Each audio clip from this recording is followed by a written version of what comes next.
Hello, I am Kat Woods. I am making this video today to share my tips on how I stamped. My first advice to you when it comes to stamps is get out there, try it. Try to do and stamp anything and everything you can to get used to it. I know when I first started, I started with these wooden block stamps, and I have so many of them. They're so hard to store, by the way. Oh, crazy. So I'm glad they came up. I call them acrylic stamps. I don't know if that's for real their name, or they only or like, am I calling it an acrylic stamp because of the acrylic blocks that you need for it? And I say blocks because you have to have at least two different sizes, because the stamps, are two different size. So please let me know if I'm calling them, or if I'm saying like the wrong name. Definitely correct me, but I call them acrylic stamps. So, and how you use acrylic stamp, if you're not for sure, this would be in a package. You peel off the rubber. So they're like rubber is what it is. You peel it off, and then you place it on the perfect acrylic block, like size. And that's the stamp, ready to use. So, I'll just leave it there. I'll probably use it. Okay. So, jumping into tips. When I first started, I was always told to, let's get to a blank page here. Okay, I'm going to share what I was actually told. We have all different kinds of inks, and I don't know brands and what's the best and what's not the best. If I see an ink pad, this was 99 cents. I don't know if the price, yeah, $1.99. I pay 99 cents for it at Joann's Fabric. So I pick up cheap ones and I use it. So the only good name brand one that I do know is the Tim Holtz, and I got this for distressing. But okay, so I'm going to use a cheap one here, and you can see from the outside how much ink comes off of this little guy. I don't know what that was.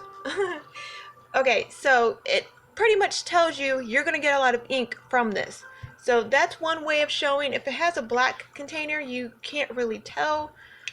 So just play around with them. You have to get to know the ink as much or as well as you know the stamp.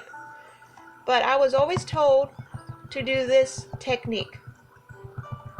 I'm assuming this would be for picking up a lot of ink. I'm not for sure. But it was always beat the ink pad. And then I was told to shake. Press down and shake and shake and shake and shake and shake. You really want to get that ink down on the paper. It doesn't make any sense. For one, I think what's saving this little picture is because it's so big, and most of the time when you shake it, you're going to be shaking the ink all over the page. So you're going to get double prints everywhere. That's what you do not do. So if you were told that, if you were brought up on that, please don't do that. Change it. That may be why you're having difficult problems. Press down on the ink. Hold it there for a couple of seconds, or a minute, however long you want to do. Lift up, look at it. May not be enough, go back again. Looks pretty good. Move the ink. Press down.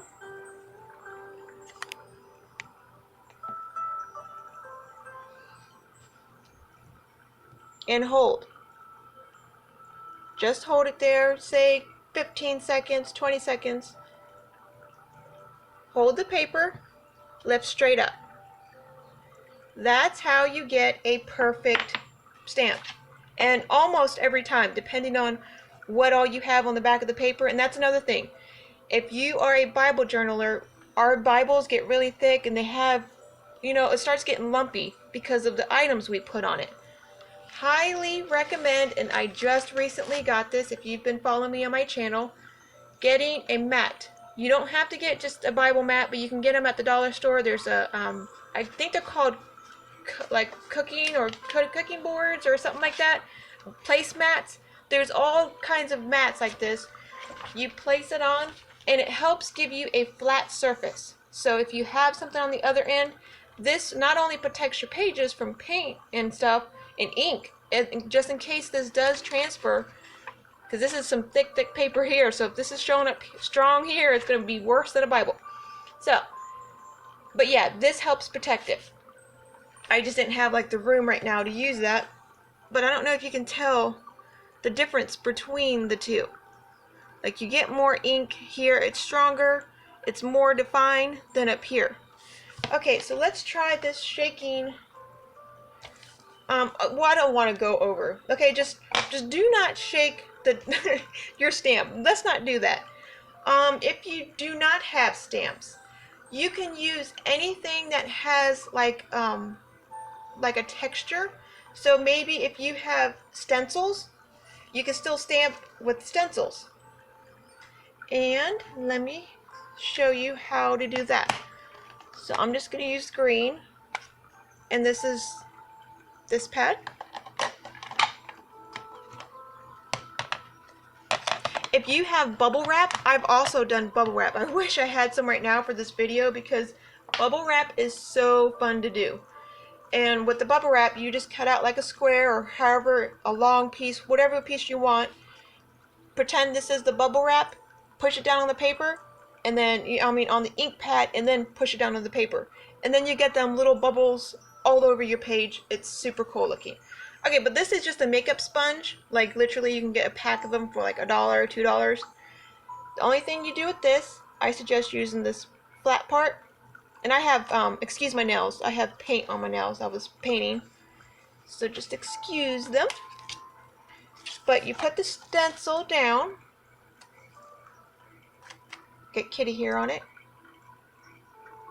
And you collect ink on the sponge. Look at it. Need to push down to make the whole bottom part. And you can do some rolling technique. Just play around with it. You'll get used to what you need and how to do it. Look like that. Hold the paper. You can even use tape. If you're not good at holding things still, use tape and then it'll hold it still for you. But pat, rub. So we're patting it down, we're rubbing it out. It's super, super, super easy. I just did this technique in my Bible last night, and I don't gesso my papers, and I will show you what it looks like.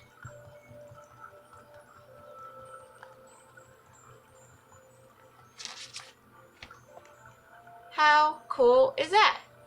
So you can use a stencil, and then I will show you in here.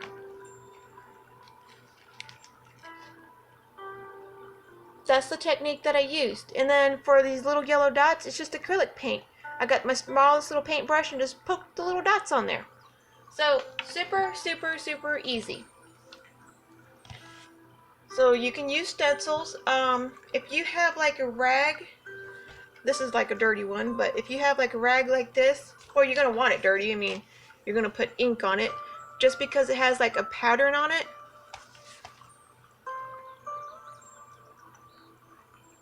My hand keeps shifting, so I'm like shifting the sides.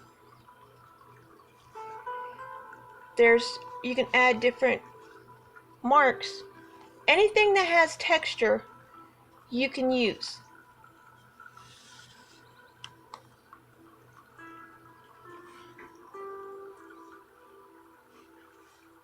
So if you don't have a good size, stamp collection, please don't let that stop you.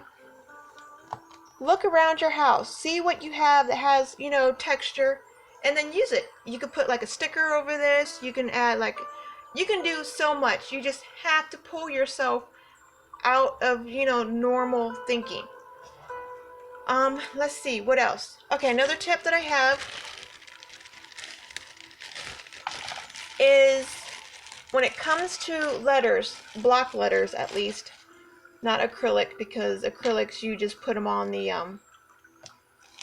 acrylic block and they just stay put. But these block letters, you're always trying to figure out how to keep them still.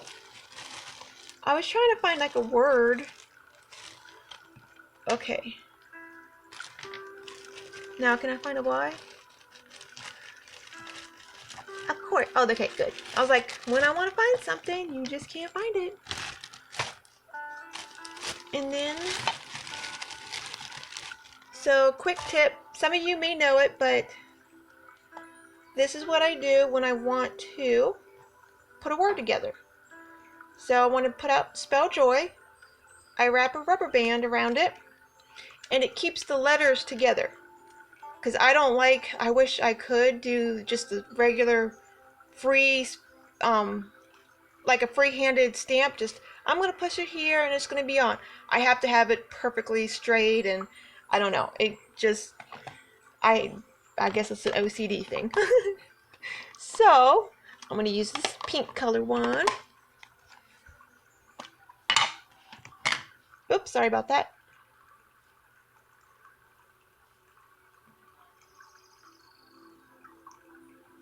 Make sure all three are getting color. Oh, only one's getting colored. Oh, why is that happening? Maybe push this one back a little bit.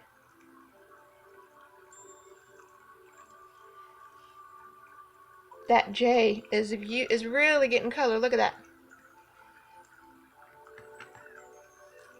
And if you're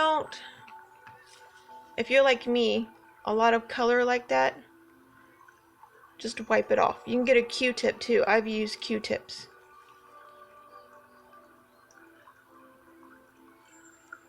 But some like that look. Again, it just may be an OCD part. Okay, and then because they're all together, super easy, just push them all down. Hold it there. Lift it straight up.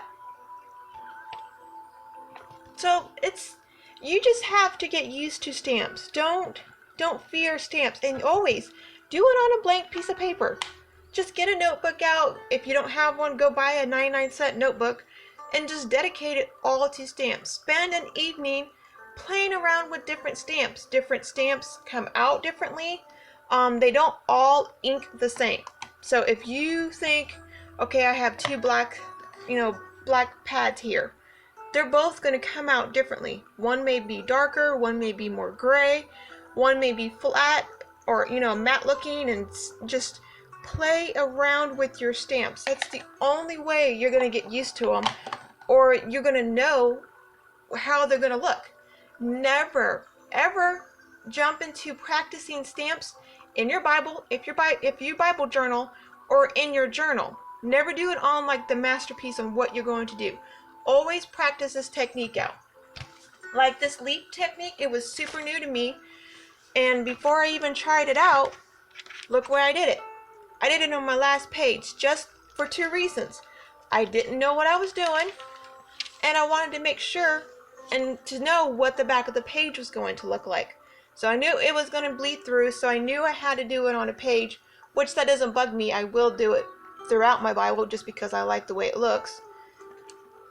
I did it on a page that it really did not, matter.